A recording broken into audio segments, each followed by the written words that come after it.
welcome to Ariel's Bookshelf. I'm Ariel Roshi.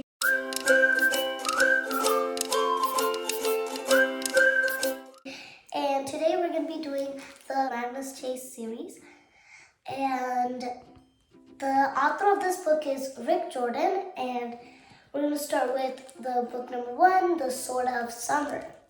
In The Sword of Summer, it's when this guy named Magnus Chase is this little homeless guy on the streets, and then he kind of dies, and then he goes to Vala, this Old Norse, like this little place, and it's related to Old Norse mythology and Old Norse gods. If you read Percy Jackson, then this is related to Percy Jackson because there's a girl in there named Annabeth Chase, and this is Magnus Chase. They're both cousins, literally. And so before he goes to Vala, he goes with his uncle Randolph. It sounds like Rudolph the Red-Nosed Reindeer. And he goes with his uncle Randolph to retrieve the Sword of Summer, but he doesn't even know that it's the Sword of Summer because his uncle Randolph has been studying for it his whole life.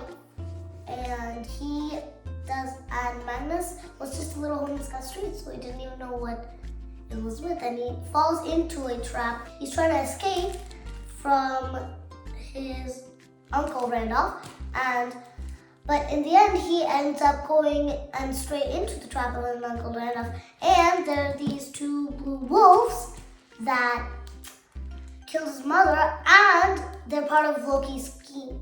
And Loki is this god.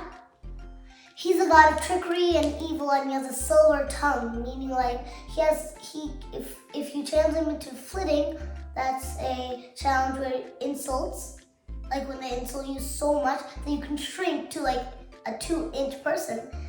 But he has a silver tongue, and he can insult you so much that you can be like half centimeter. And let's just say that Loki would be in this book a lot. What I like about this book is that it has something doing with gods and mythology. I like Greek mythology and Egyptian mythology, and I like when there's like a family tree, like the family tree of gods. And then it just makes it all confusing, and I like it when it's confusing because then I get to figure out the mystery. And that's why I like the books like Percy Jackson and Magnus Chase. And I'm going to read the Trials of Apollo next. And also a lesson that I've learned in this is you never know what's going to happen to you. You never know, because one moment you can be homeless on the streets, the next moment you can be in Vala, and you don't even need that much money to buy like a book. Like literally, that's a very good moral, I would say. And also a really, really scary thing about this book is when the furnace wolf comes in and then he starts trying to bite them. And then that's really, really scary because he's just stalling. Like someone's gonna creep up behind him and put them in chains and let him eat them. And that's really, really creepy.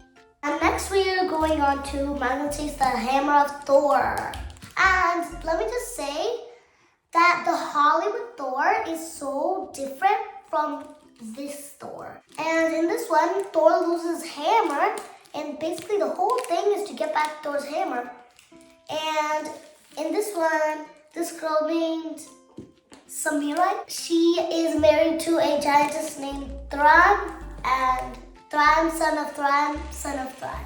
And his grandfather's son is Thran, and his dad, Thran, had him, which also has a sister, Riordan, and he is also named Thran. So it's like 3 generations of Thran.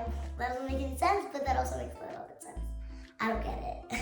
Anyway, in this one, I wouldn't say that it's the most exciting, but I think it's very exciting when they get into the action. I think my favorite part about this one is when the gods are like, yeah, and they just come in, and then he's the giant.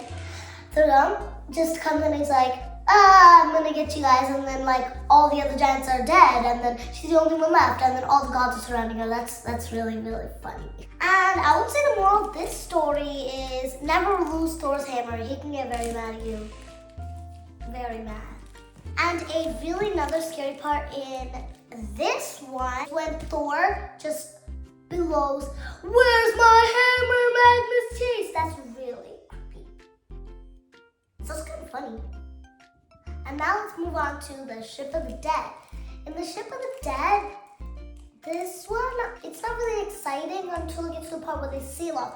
And they go to, I think it's called Niflheim. And in Niflheim is the world of ice, fog, and mist.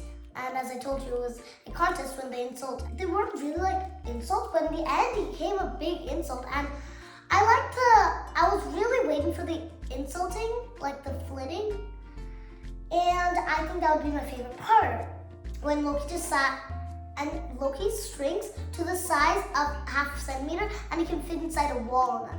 And he's a god. Gods are like probably as big as an apartment, as tall as an apartment, and as wide as a 3,000 or 300 miles, maybe. And that is very big. That shrinking to the size of half a centimeter, that must be very big insults. And that must be a very unpowerful god, because he was changed with the intestines of his son. That's not even that powerful. He must be really weak.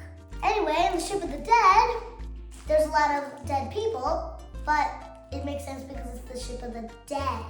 And they're more like people from Helheim, named after Loki's daughter, Helheim, the home of Hel and the dishonorable dead. It's like when they die of sickness or ill, or when they're not brave and don't fight.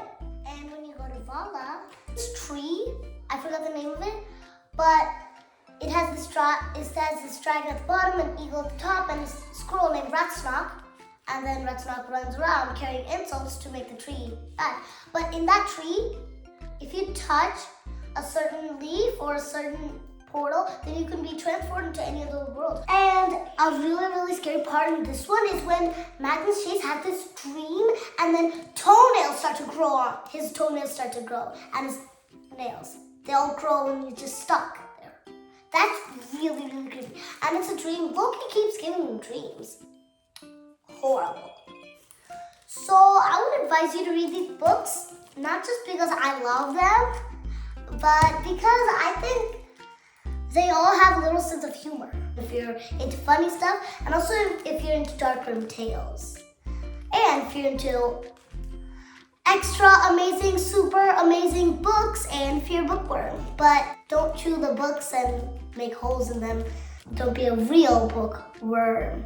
Get it? That'll be it for today.